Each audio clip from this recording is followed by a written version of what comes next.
3, 2. Oh my goodness, you know what that means? You're going to be all over the world. So, good morning, good afternoon, good evening, wherever you're at. Today's song we are featuring New York, New York. I chose the song because, first of all, it's a well-loved song by many, and it's just a good old American classic, sung by a couple of great crooners over the years. And I'm going to actually play it the way I normally play it in concert. Now, I haven't done this in a while. I was going to come in early to rehearse, but now that you know why I couldn't, it might be a little goofy, but that's okay. That's the point of this, is I did the song in concert once upon a time, and what I normally would do when I play the song is I only had one setup for the song. And as I was playing, I make all the changes manually. And then every now and then I would have someone come and, what did you do there? What did you do there? And I try to explain it. And eventually I thought, I should come up an arrangement so that way people could have it and they could just have the presets. I also did this. The second motivator was I had a staff member that was playing a concert for some people, and he didn't play pedals and all of that. And he wanted the setups, and so between that and what the students want, I figured I came up with this arrangement. So I'm going to play the song first manually, and when I say manually, meaning I'm doing all of the button pushing, and then I'm going to tell you what I did and then how I have them on preset. So here we go. We'll play it one time through.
Thank you. And actually, I had a little goof up in there. One of the things I normally do as part of that song is I manually slow it down. But you notice I was doing a lot of button pushing and what have you. So what I'm going to encourage you to do is I give these setups, take very good notes, number one. He's just sitting there like this. He must have a great memory. No, I know. She hasn't told you yet? I pick on students once in a while. That's why I have you here. It's hard to pick on students online, so I need to get. I do. Anyway. So, if you have the song "New York, New York," and the first thing that I'm going to do is pull up the music here. And let's see. So you all have a copy here. Hopefully you downloaded a copy. Move these over here. So does everybody see the music on there? Yes? Yes. I see Bev and Sue and Myra. Is the music being displayed? I got a thumbs up by Bev. Okay. And Yes, of course, you guys can see it as well. Let me get rid of this sidebar here. How's that? Okay. Better. Good, good. Now I have the letters A, 1, 2. Now I got to remind everybody, first of all, this is extremely important because what a lot of students do, occasionally, if they don't understand why those letters are there, is a lot of times they'll go home, they'll put on a rhythm that I suggest, what have you, and then they push A1. And does anybody know what A1, 2, 3, 4 does? Gives you organ. It does. It's from the factory. They're just traditional great 10 or 11 great Lowry organ settings. All right. So when you see something like A1 on a piece of music, it's not put A1 on your instrument. It's set up the organ with the setups that I tell you, and then memorize it to A1. Okay. And then if I say A2, okay, whatever the next setting is, what you do is you would set it up and then memorize it, okay? So I'm going to tell you the setups that I'm doing today, and I'm going to ask you to take really good notes because I don't have notes, and I don't have my dry erase board up either. Okay, now I have to admit people in as we go. All right, so the first thing I did is I chose a style, a classic style that most people have, and it's a style called simply New York Swing. Okay, now the beauty of this song, before New York Swing came out, which originally, technically was originally introduced on the Majesty. Anybody know what a Majesty is? You had one once. It was called Big City Swing. And it used to be on all the large models. But if you didn't have that rhythm style, you can get away with rhythm styles, and write this down. Chicago Swing works. If you have a style called Frank and the Count, it works. Everybody, I don't want to say everybody, most people have that style. And the trick is picking a tempo that works. Because when you pick a style like Frank and the Count comes up to traditionally a style, tempo of like 160, I want to say. Usually comes up at 160. I'm going to stop the screen share for a moment. So Frank and the Count usually comes up to this. Now that's pretty fast for that song. Now, what tempo did I use? It may not be the tempo you use. Traditionally, if you put on the New York Swing style, it traditionally comes up to a tempo of 120, which is, by the way, probably a more likely tempo to play that song. So it sounds like this at 120.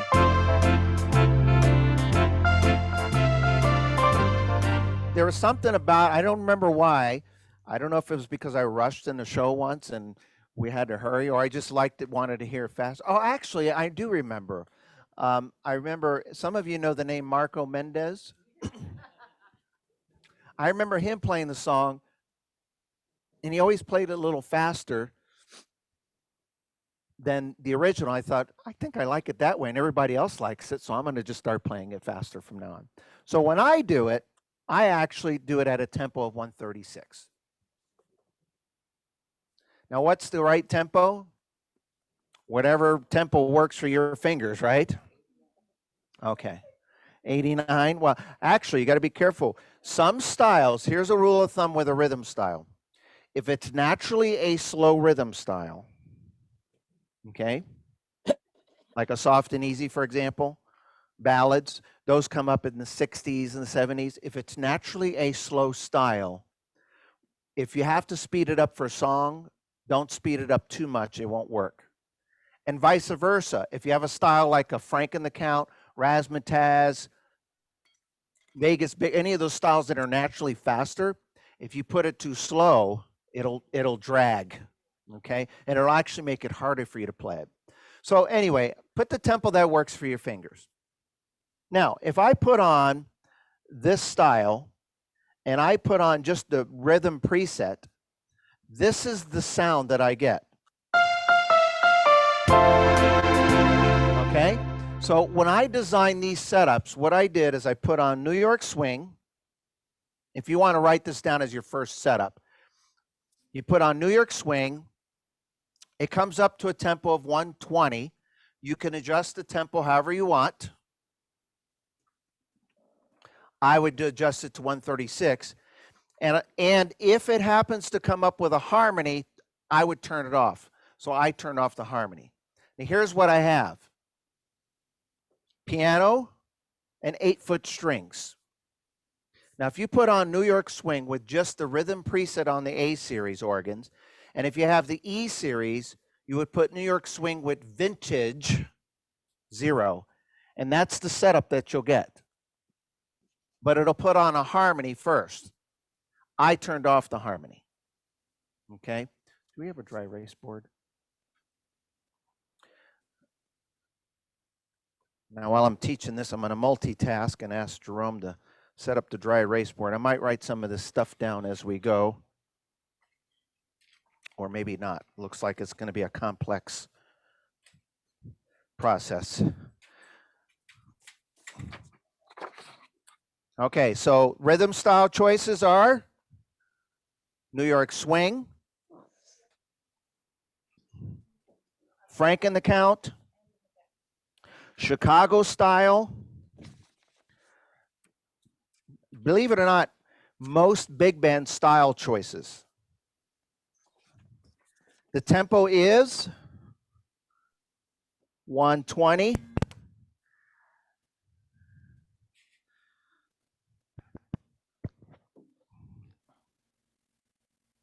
switching to a microphone here. Can you all still hear me okay? Check, check. Okay.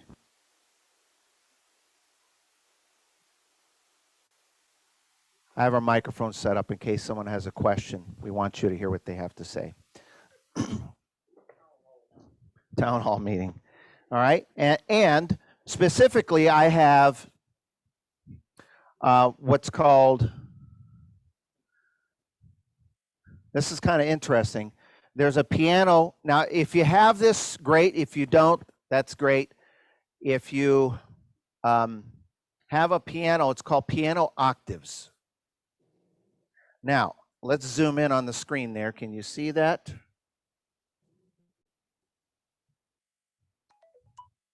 Does it show up okay on that screen? Yeah, not really. I mean, you can see that it says You can something. barely see it? Yeah. Okay. Good You see enough. where it kind of says piano octaves there? Okay. So what is a piano octave exactly? You may ask, what's a piano octave? Okay, she just asked, what's a piano octave? Since she asked, it's basically a piano sound that would normally sound like this, but you'd be playing it like this. Now, that guy Marco, oh, let me put that back so you can see what I just did. So here's a regular piano. And what a lot of artists do, great players do, is they'll play a song like this. So when I went and played the song, if I had to play it manually, I'd have to do it like this. I'm laughing because I'm really concentrating hard. Here we go. That's not easy to do. So if you have a sound called the piano octave, it does it automatically.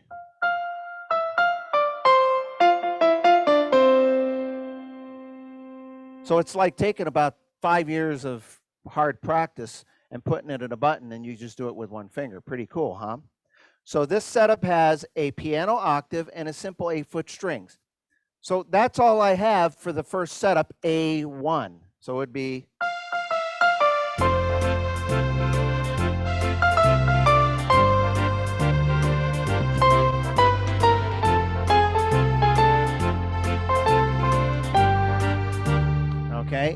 when I do A1, you'll notice I repeat it. I keep the same setup all the way up until I get to A2.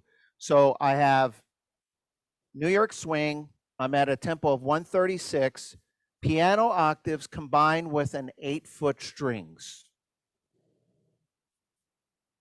Now, one other little trick, and this to me really depends on your fingers, the way you play, is I like to use the feature called dynamic keying or touch. Now you know what that feature does, right? All that does is it takes the sound of a piano, and the harder or softer you hit it, so I get that true piano effect. Now, the reason why it may work is because if you have strings on, it does not affect the string sound. So no matter how hard you hit the notes or soft, the string will always play at the volume that it's set at. So, in an example like this. So no matter how hard you hit it or soft, the string volume is always going to be the same. So when you're combining a piano and strings using the touch feature, it kind of makes it a little bit more usable for students because you at least always have the melody there.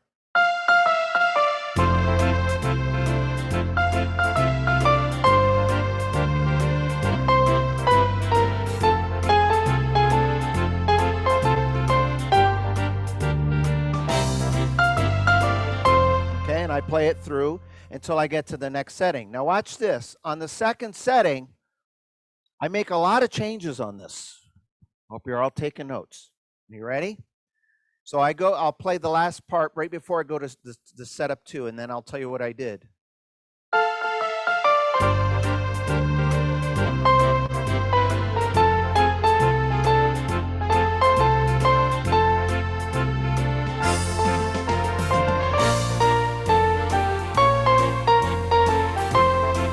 Now, do you hear the difference? Hear the difference? Here's the first setup. And all I did is, first of all, I did a fill-in. Okay, I always do a little fill-in before I change. And then I go into it to this. Now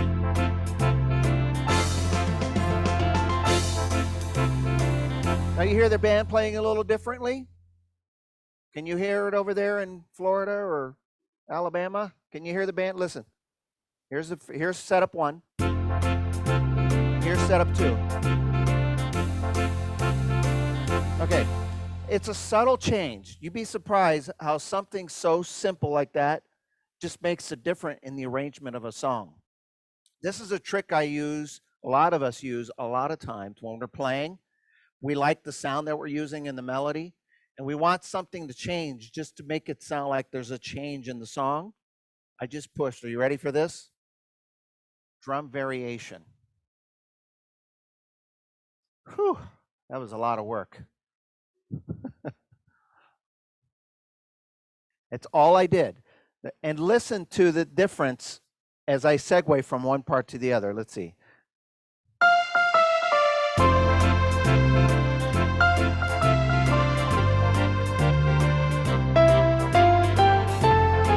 Here we go. Fill in 2.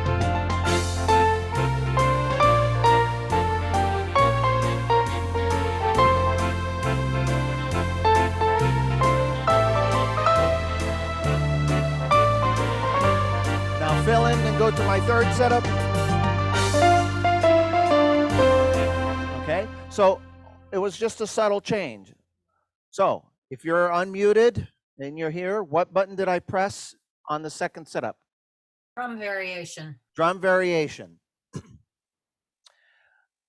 I have to be careful with offering virtual candy because now you're here. I'll have to give you actual candy. So this is crazy. I have to be careful what I say now. All right. So all I did is I kept the same setup and I just made a change with the band and I simply used drum variation. All right. Now let me bring the music back up. And so you'll see that I play that through. Now you see this A5 here, folks? This is irrelevant until I get to it, okay? because the order of the way I'm doing the setups is I'm simply going in order 1, 2, 3, 4, 5. So if you write this down and you want to do it manually, it actually can be done. It's a little harder. I suggest set it up, save it. Set up the next setup, save it on number 2. Set up the next setup and save it. So I play the second setup here. And right here, I added the drum variation. And I play it all the way through till I get to this part of the song. And then it says number 3. Now, number 3 is not a drastic change. Write this down. Number 3 only has 2 things that I do. All right? Listen to the melody now. Here's the melody on the second setup.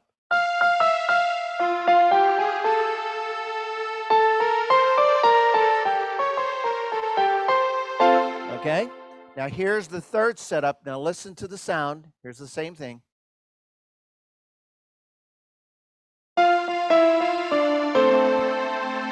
Now they sound very similar, don't they? But listen to the difference. I'll hold the notes down and change the setup.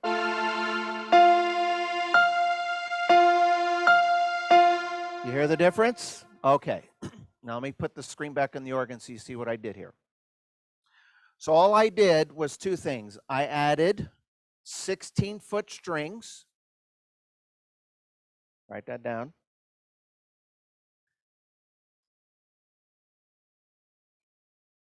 And I went over to the right side of the organ here. You can't see it from that angle.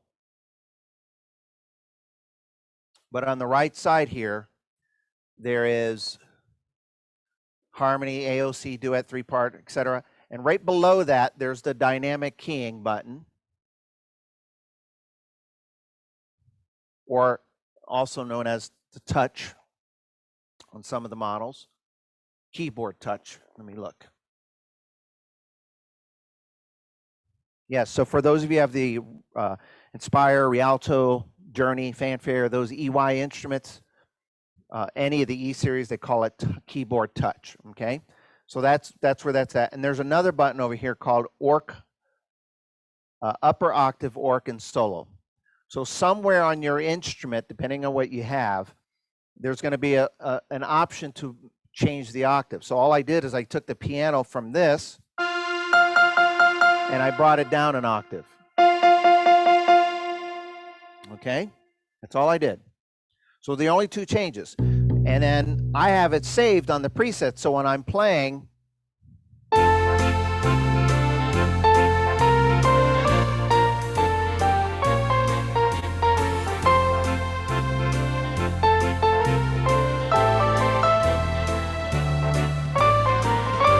listen, I'm going to do another fill-in.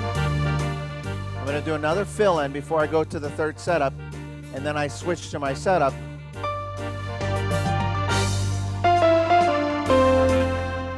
See how I did that there? Now let's see if I could do this standing up. Oh wait, you got it right there on the screen. So I actually use the right foot switch. Okay? Some people use the touch bar. I'm a fan of the right foot switch because the touch bar, you have to take your hand off and do it. And there's a likability of making a mistake. Now I know you guys don't make mistakes, and I'm looking at, these are all professional hobby players, but that's why I use the foot switch. Okay? And so when I switch over, watch, let's see.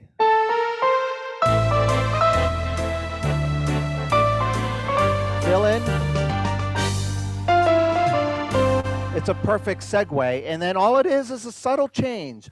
I put some 16-foot strings. What's the difference between a 16 and an 8? Is they're an octave apart, and they're both on together. So it gives me fuller strings, and then I bring the piano sound down an octave. I'm just making a little deeper tones with it. And then I would continue playing the song.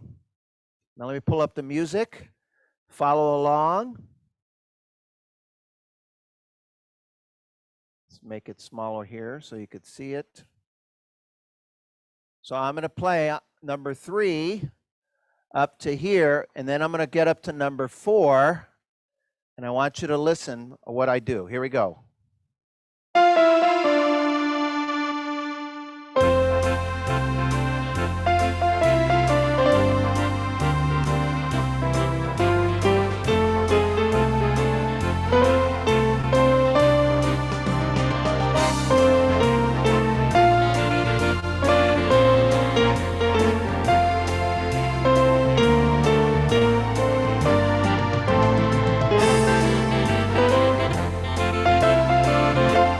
Okay, now let me stop right there. Now, let's see if you can tell what you heard as a difference. Now, this is another one of those subtle changes that makes a difference in the arrangement. Now, here's number 3. Okay. Here's number 4. Listen closely.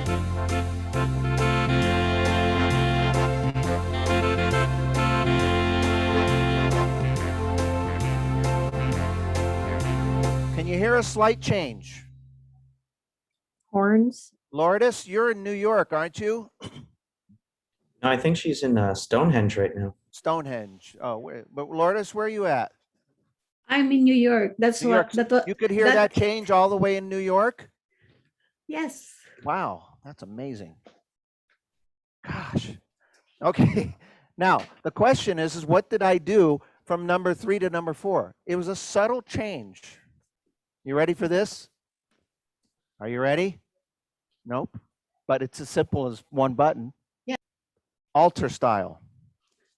That's That was what I it. thought.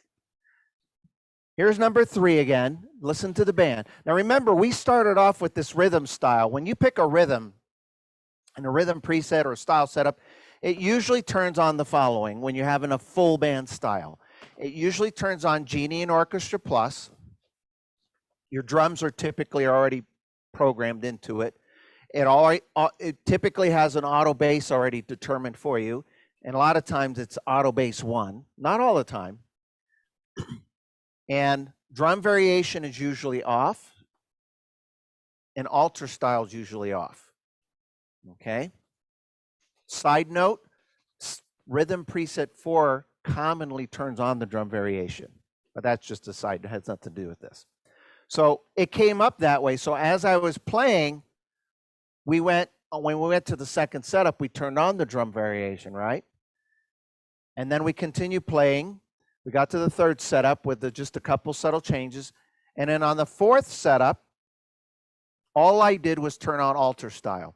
So it sounds, listen very carefully. Alter style basically changes the arrangement of the band that's playing, and it works with the song that you're playing. That's what's so great about alter style. Is if you ever play drum variation and alter style, you'll hear this to the end of days. Is the 2 buttons we commonly use sometimes that makes or breaks sometimes the arrangement of a song. It makes the difference in the feel of the song. So here's the rhythm style without the drum variation. Here's with the drum variation. Okay. Now here it is with alter style. And listen closely.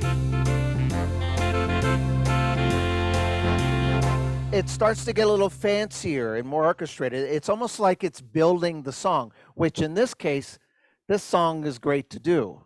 So when we get to the end, you know we're going to finish off with something big. Now, when I play this song in concert, when I do it the hard way, this is what I do on the 5th setup. It's a little tricky. So let me go to number 4. You can see my hands there. And I'll play number 4. And then I'll show you what I do on number 5. But I save it on a preset too, but I'm going to show you manually how I do it. So let's see here. Number 4.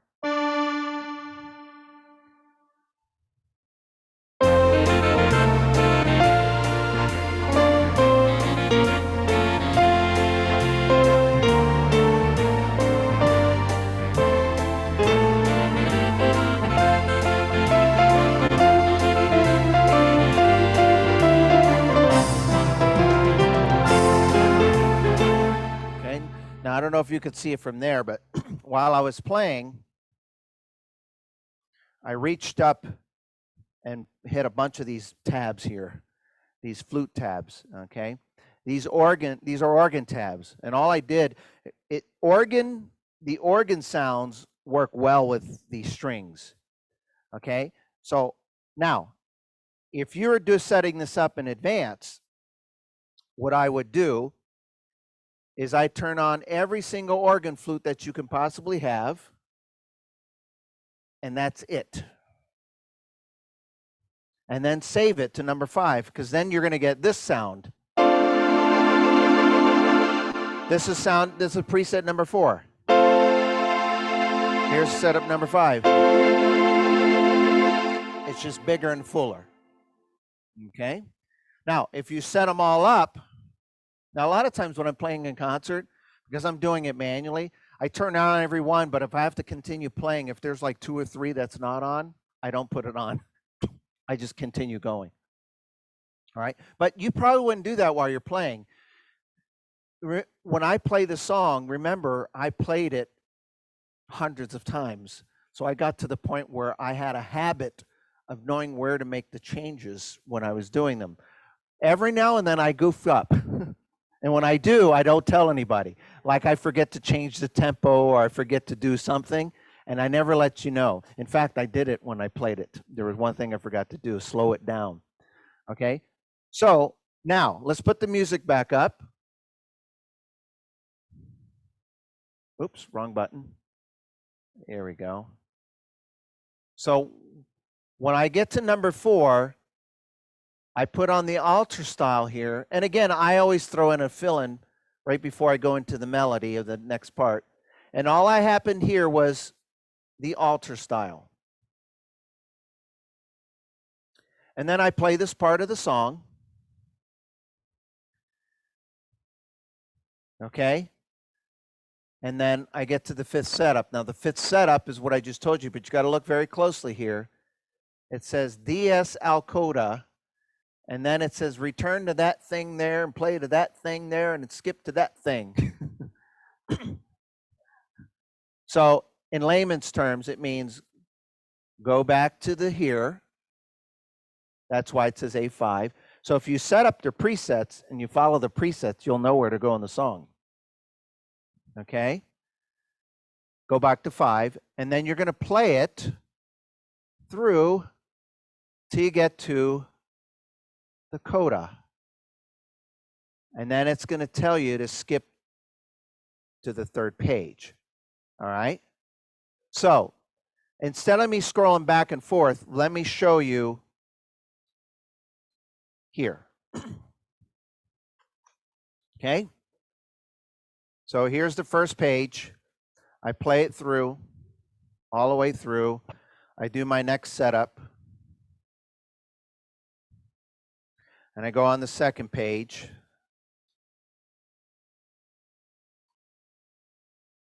It might be easier if I do it like this. Can you see the music on the stand there, folks? Let me do it like this.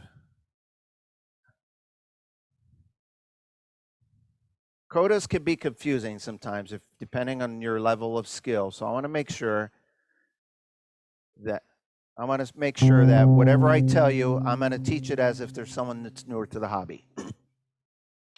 So the way this song is played is I play through.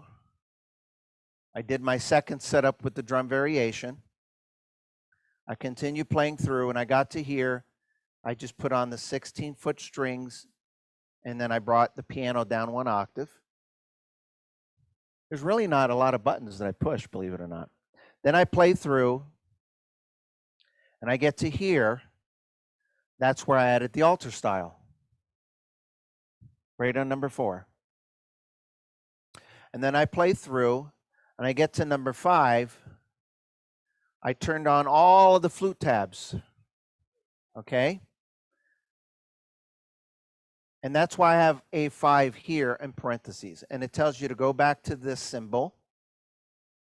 And then I play it through. Now, because we're on number 5, if you're putting these presets on the organ, when you're on 5, you're not going to go back to number 2 because you're on 5. Okay? You just keep playing it through. You can see it up there. And then I play it through, and then it says, oh, when you get here to the coda, where's the coda, you ask? I call it the bullseye looking thing on the third page. Okay? So when you get to here, you're still on setup 5, and then you're going to play through until we get to setup 6. And then the rest of the song is going to be played to here. All right?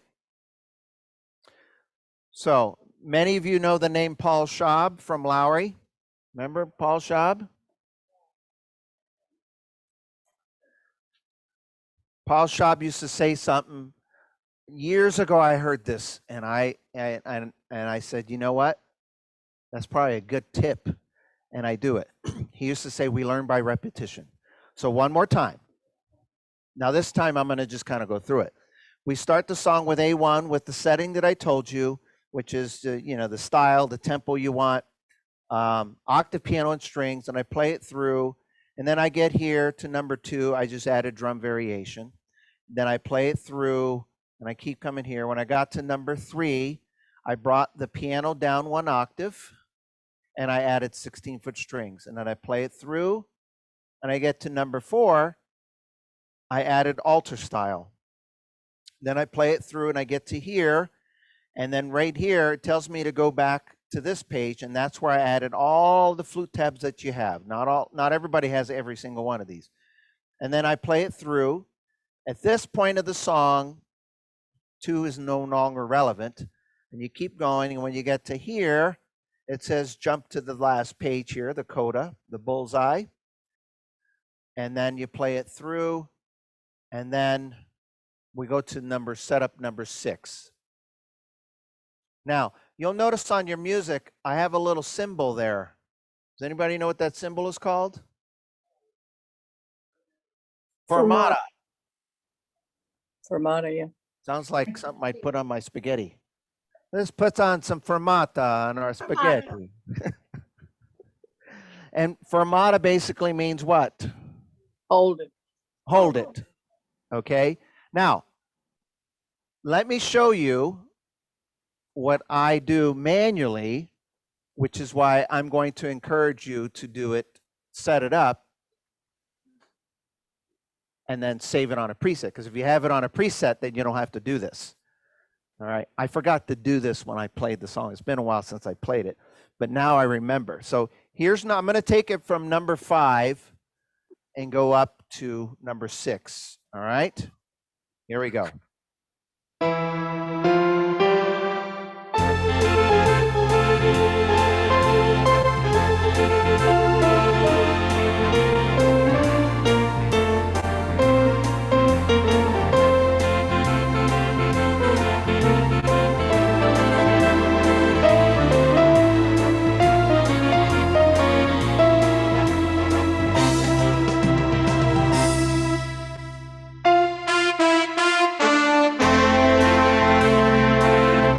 Stop right there.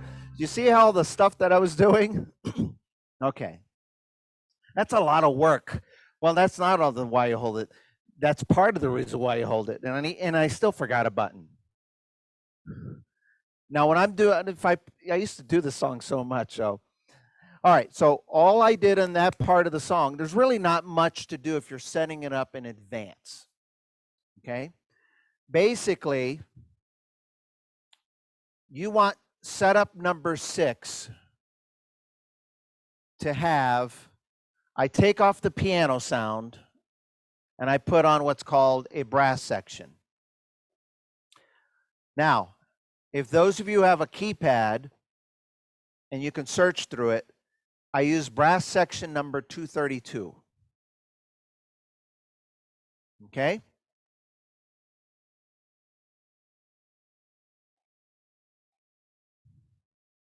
So when I go to the brass section here, everything else is still on, but all I did is I replaced the piano with the brass. So you get this. Okay? And the tempo is at 100. Now, if you start off at 120 and you decide to go to 100, that'll work. Okay? But I wouldn't go any slower than 100. If you're at 130 and you go to 100, it'll work. It doesn't matter. The 100 is kind of like the tempo that works for that part of the song. So even if you're at 110, as long as you slow it down, because if you think about that song, actually, I think it's probably a little slower, but all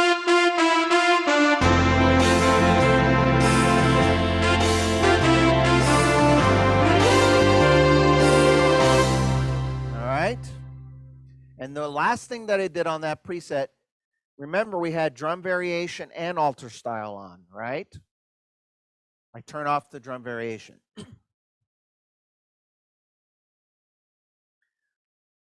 So just as a recap, on that preset number 6, I switched from the piano to a brass section, 232. Now, if you're already set up and you switch to that sound, it should work out good for you because the brass is automatically down an octave. Usually brass sounds are a little bright and high, but because I already have the octave down, it's going to automatically be shifted down for you. Okay? The tempo is at 100, and I turn off drum variation. Okay? Now, I have AOC on, but I actually like it off. As I was playing it, I realized I'd rather have it off. On 6, yeah, but I wouldn't put the harmony on. You can if you want. You can try it, see if you like it, but it's not that. When I do it in concert, I don't do it. Okay? Now, I'm going to pull up the music, and I want you to watch what I do. I'm going to leave it right here, folks, on the 3rd page.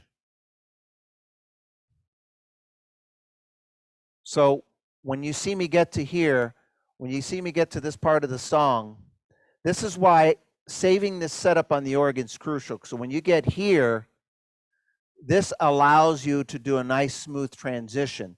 The one other thing that I would suggest to do, to make a note to yourself, is to stop the rhythm. Just press stop. So if you have this setup saved with that tempo of 100, the drum variation off, and the brass, okay? Stop it here, and then play these notes, and then start back up on the F chord. So watch the music as I play, and then when I get to here, actually, I'll just take it from here, okay? So here's setup 5. Let's see. Now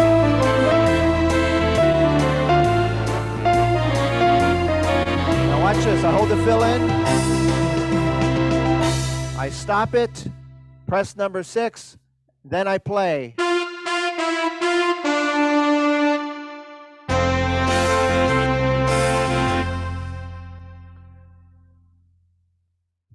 Did you see how I did that? Did you see how I did that?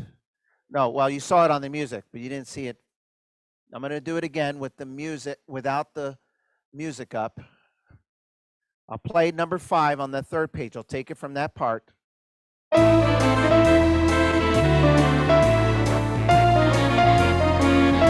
in, hold, and then it kind of stops on itself, but you have to press the stop button. Watch. Fill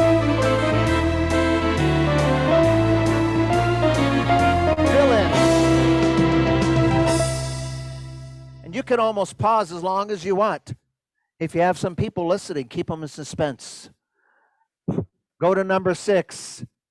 And then I play those first 4 notes, and then I start the chord up on the F and the C, and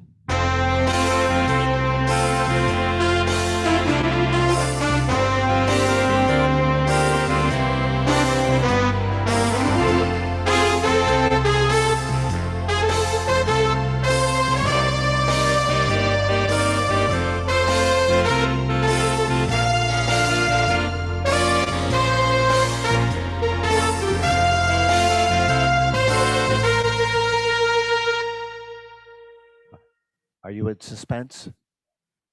Here we go.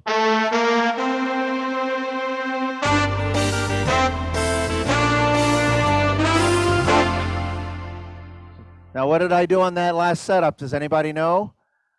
All I did was change the tempo back up. Now, I actually put it up to 120.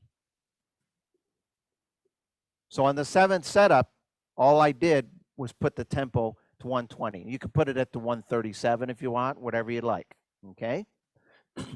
Whatever is the fastest tempo, okay? Now, but if you noticed on the music, it does tell you, now let me just bring that up and just make, again, we learn by repetition. Repetition. Blah, blah, blah, blah. So I played, and because this setup here was set up at a tempo of 100, okay? The brass section and the drum variation off, which means the alter style should still be on at this point because we turned it on earlier. Then we start playing, but then what happens is I play these notes, and then when I get to this note and hit the F chord, the rhythm comes back in, and then I play it all the way through, and you'll see right here it says stop.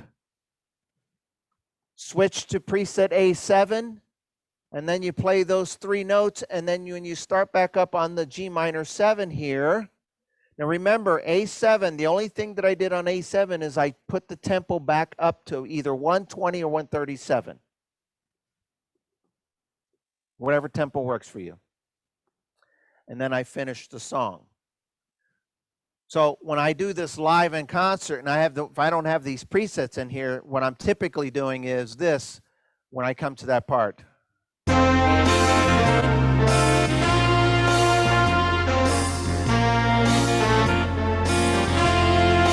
Actually, while I'm playing, here's what I usually do is I actually pull up the keypad while I'm playing. Watch.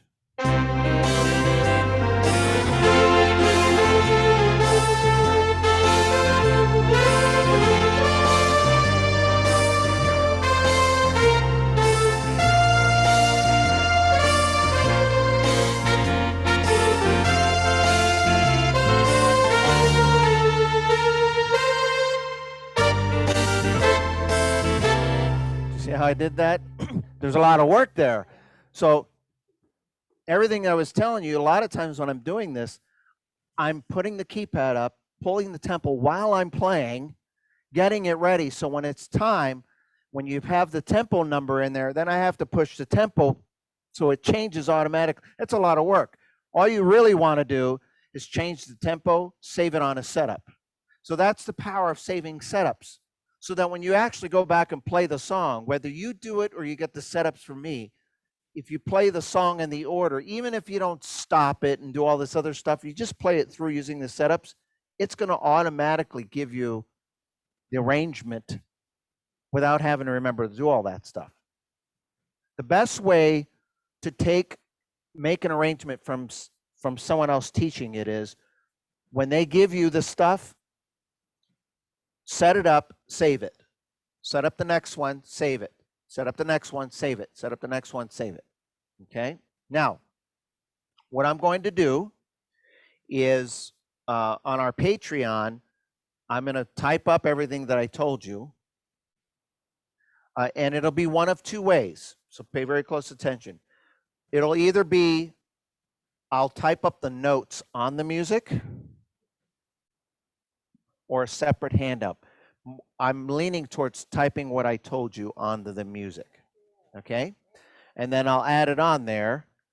And for those of you who are tech savvy, I'll also put the presets on there. You have to learn how to download and save them. And then you could have the setups if you don't want to do it manually, set it up yourself, okay?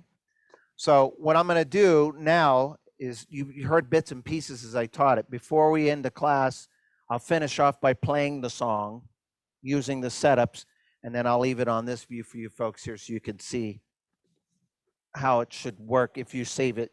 Even if the setups aren't exactly perfect the way I taught it.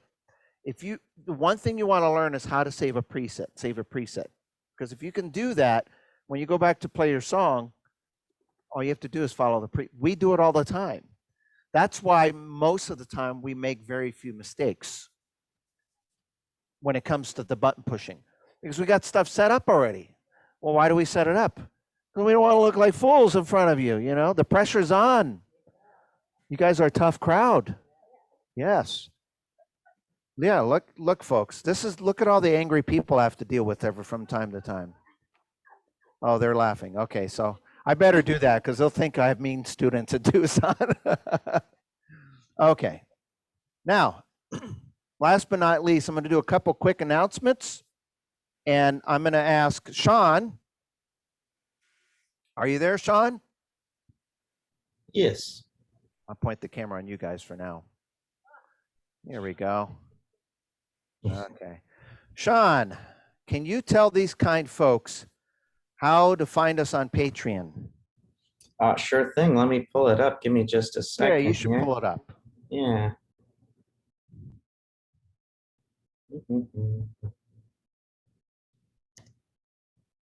Now, Okay. next month, I already know how I might try it a little bit differently, but I'm going to continue doing this. We're encouraging while he's looking that up, we're encouraging all of our stores to have classes in store, but what we're going to do is try to take many of the classes that the various stores are doing and kind of set it up like this, because we have folks, I was looking on today, there's people from New York. We have students that are snowbirds that are gone for the winter. We have people I've met from Louisiana, England, which is really fun to have people across the world. I've had people that are traveling in their motorhomes that have their iPad or something. So, anyway, are you ready, Sean? Sure. Here's what Patreon looks like. It's a website, patreon.com. And it's a great resource for content creators like ourselves, where we make videos, teach classes, and we want to keep doing it. We want to keep doing these online offerings for you. So it's kind of like a reward system. So if you look at patreon.com/Fletcher Music Centers, all one word there, you'll find this website here. And it's where you can become a patron to us. Show us your support. And when you do that, you get rewards. You get all sorts of bonus content. So you get some classes for free, no problem. If you help support us a little bit, you get some bonus stuff. So you can take classes on here every day of the week if you want. This is for what I call Fletcherholics. If you love what we do and you want more, follow us on this website here. Ooh, stop right there.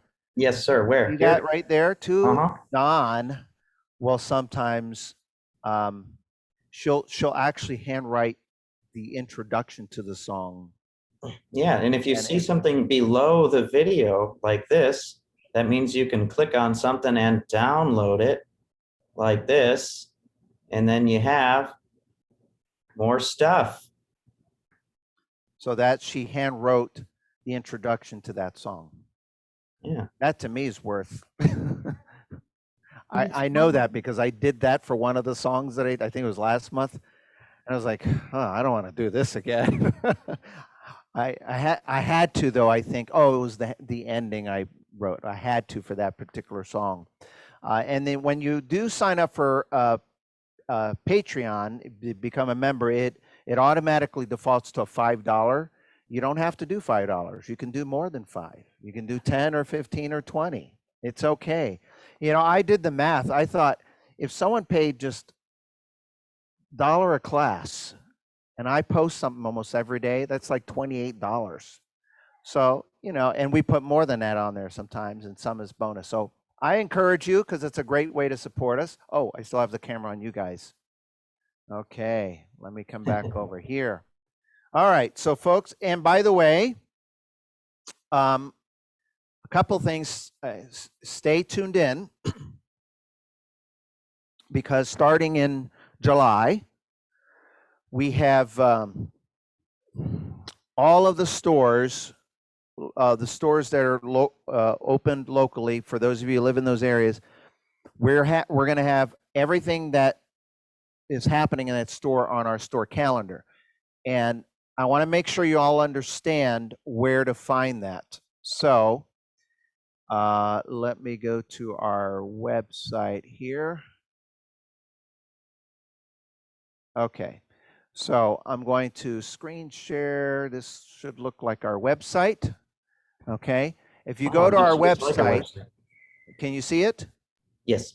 Okay, so you'll see here, there's the homepage. By the way, if you're ever curious, how do I find Patreon? I can't remember what he said.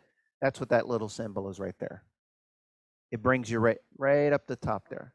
It looks like a P. It'll bring you right to our page. All of our YouTube, Facebook posts. And then if you have a friend that they should subscribe to our email, or someone that, tell them if they click on that, it'll ask for, general information, and they'll get our emails. So all of our virtual classes and events is on one tab. Okay, so that nothing's changed there. And then here, if you go to locations, you can choose from the location. Okay, so if you click locations, it'll go to all of them, and then you can select the one you want. Or I'm right at the top. if you smooth with your, oh, you're very top, Sean. Yay. You're tops in my book, Sean. Isn't he adorable? My daughter, every time I say call Sean Maloney, she just giggles. I don't know, it's something about him. It's the reaction most people have, yeah. Anyways, or you can do it. There's a couple ways of getting to it. So, if I go here, say to Tucson, for example. Okay, I think it'd be easier to do this. All right, and then it goes to the month. So you'll see here that we had, a few things that was listed on here. So next month, starting next month, all of the classes, it looks like she's plugging in some of them already. There's a few extra things that's not on here. You see these little dots? That'll tell you what's there, see? And then it lists the next 7 days events. So by July 1st, be patient, because some of the stores are, store managers are not as savvy as sharing the information. They're learning how to do that. And so it should be up. I'll have ours up, and the other stores are working on theirs. I think Port Charlotte has there.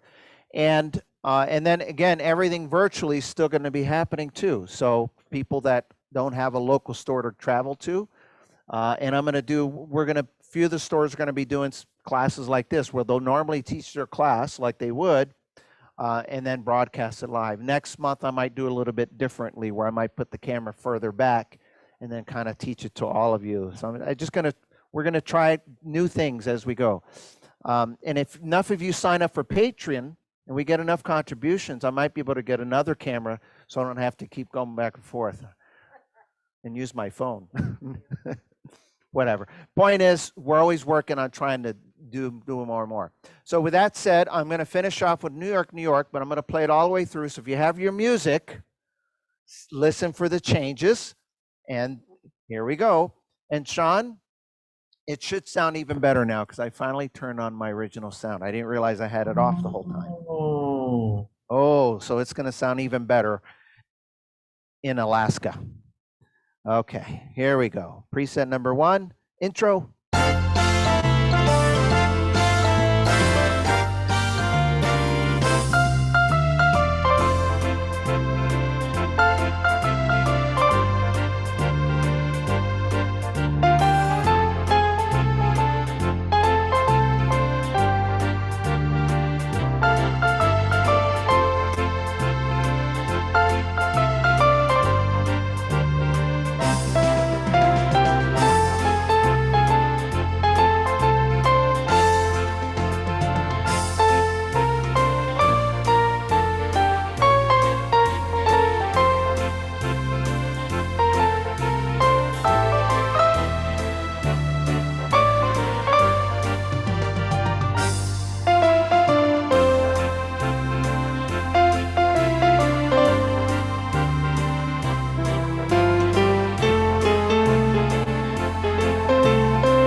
you, thank you, thank you. All the applause, thank you so much. Well, folks, we thank you for joining us today. And again, everybody wave to each other. All Thank right, you. wave to everybody all across the world. Say hi. Looking Look at all great. those lovely hands. Thank All you. right. Thank you. Thank you so much for joining us today, and we'll see you real soon. Stay tuned on Patreon. Give it about 3 or 4 days because I got to type all of these notes and take some time to make sure it's done properly. Thank you again, and have a wonderful, joyous afternoon. Stay safe. Keep playing music. Thank And you. Good. Have a Very good good. one. Thank you. mwah. Thank you, Robert. Thank you, Robert. Thank you, Thank you, Sean. folks. Have a good one.